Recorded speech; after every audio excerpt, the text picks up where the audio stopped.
Hi there, it's Miss Mandy. Did you know that there's 4 seasons to a year? Seasons is just a fancy way for a type of weather that we have and what happens during that weather. So there's summer, where it's usually hot in most places. There's fall, where it starts to turn colder and the leaves start to change color on the trees. Then there's winter, where in a lot of places it gets really cold and it snows and the leaves turn brown on the tree and they fall from the ground. And then there's springtime, which is the season we're in right now.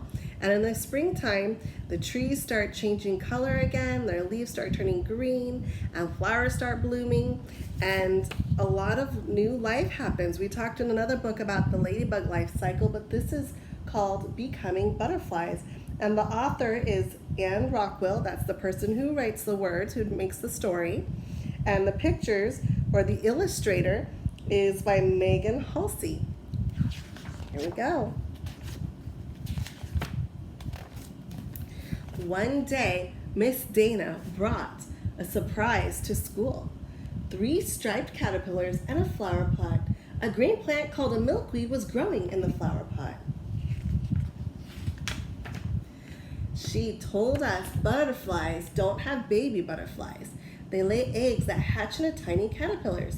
The caterpillars eat and eat and eat until it's time for them to metamorphose or change into butterflies. You'll see, she said, as Juliana and I helped her put the caterpillars in a box. Here's a teeny tiny caterpillar, if you can see that. We put some milkweed in a box and our caterpillars started to eat it. We put a screen lid over the top of the box so they could get fresh air, but they couldn't crawl away. Then we drew pictures of them eating the milkweed. Our caterpillars ate and ate and ate and got bigger and bigger. But they're not becoming butterflies, Juliana said. They're just big fat caterpillars. Wait and see, said Miss Dana. There it is, a big fat caterpillar. That's a lot bigger than the small one that they had originally, right? After 3 days, our caterpillars got so big that their skin split and a new striped skin, just the right size, was underneath it. I think the caterpillars are always hungry because ours ate their old skins and then even more milkweed. I drew a picture of that. A few days later, their skins split again. When our caterpillars were about 2 weeks old, one even hung upside down from the screened lid, and from a little thread of black silk it made. Hey, look, it's spelling my name, Juliana said. She was right. The caterpillar had made itself look like a J. See that J? And there it is, hanging upside down. Soon the caterpillar's skin split open, but we didn't see any new striped skin. All we saw was a glob of white jelly. Eek, there wasn't a caterpillar to eat the old skin. Eek, said Juliana. It looks sort of sick. It's not, said Miss Dana. Watch what happens. The caterpillar turned into a chrysalis. Chrysalis is a fancy word for cocoon. Can you guys say that with me? Cocoon. We watched the jelly get smoother and greener. Soon it was hard and smooth with a ring of dots. Hey, it's not icky at all now, said Juliana. It looks like a beautiful jewel. But where did the caterpillar go? I asked. It's becoming a butterfly. It's going through metamorphosis, which is a fancy word for meaning change. But first it must become a chrysalis that's inside its cocoon. That's what it is now. We watched the other caterpillars climb up into the box and hang in the letter J. Their skins split open and each became a green chrysalis with a ring of shining gold spots. For 10 days, they just hung there. They didn't move. They didn't eat. They didn't do anything. I wish they'd do something, said Juliana.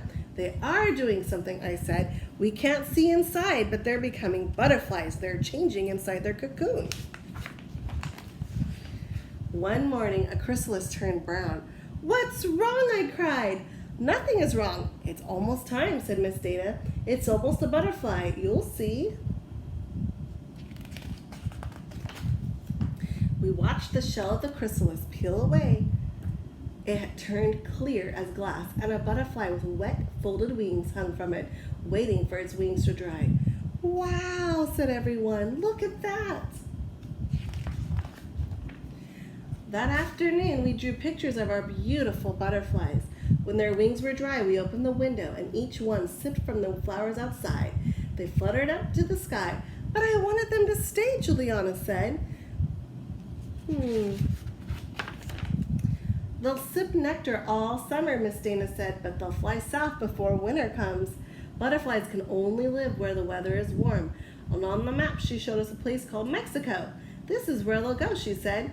We wrote a letter to the boys and girls at a school in Chincua, Mexico. Please take care of our butterflies, we said. Here's the U.S. where they live, and the butterflies flew down to Mexico where it's warmer. One cold winter day, we got a letter back from the boys and girls at the school in Mexico.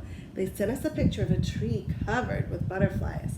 All of us looked and looked, wondering which were the 3 butterflies we had hatched in our classroom and set to free. Oh my goodness. We wondered which were the 3 butterflies we hatched in our classroom and set free to fly so far away. And everybody says the end. You guys, hope you enjoyed that and hope you look at the butterflies around and realize that they go through stages of an egg, then a caterpillar, then they turn into a chrysalis or cocoon, and then they turn into a beautiful butterfly. And that change is called metamorphosis. Talk to you guys later. Bye.